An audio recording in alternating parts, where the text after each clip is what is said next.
રાપર તાલુકાના ચિત્રોડ ગામે નકલી ટૂથપેસ્ટ બનાવતી ફેક્ટરીમાંથી ડુપ્લિકેટ ટૂથપેસ્ટ બનાવવાનું કૌભાંડ પકડાયું. 9.43 લાખનો માલ કબજે. આરોપી રાજેશ મકવાણા, સુરેશ ઉમટ, નટવર ગોહિલ, નરપત મકવાણા સામે કાર્યવાહી.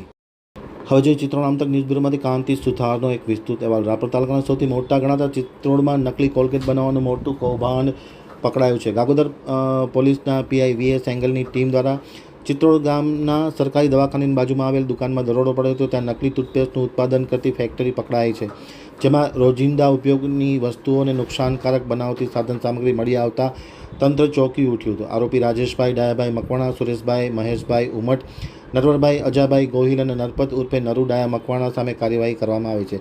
કંપનીના ઇન્વેસ્ટિગેશન એન્ડ ડિટેક્ટિવ ટીમના લક્ષ્મણ ચોલાઈ વિશ્વકર્માએ ફરિયાદ નોંધાવી હતી. તપાસમાં કુલ મળીને 9.43 લાખની કિંમતનું નકલી ટૂથપેસ્ટનું માલસામાન કબજે કરવામાં આવ્યો છે. આરોપીઓ કોલગેટ કંપનીના નામનો ઉપયોગ કરી માનવના સ્વાસ્થ્ય સાથે ચેડા કરી અને આ ડુપ્લિકેટ ચીજવસ્તુઓનું બેરોકટોક વેચાણ કરતા હતા. કૌભાંડમાં કોપીરાઇટનો ભંગ અને ઠગાઈ હેઠળ વિવિધ કલમ તળે ગુનો દાખલ કરવામાં આવ્યો છે.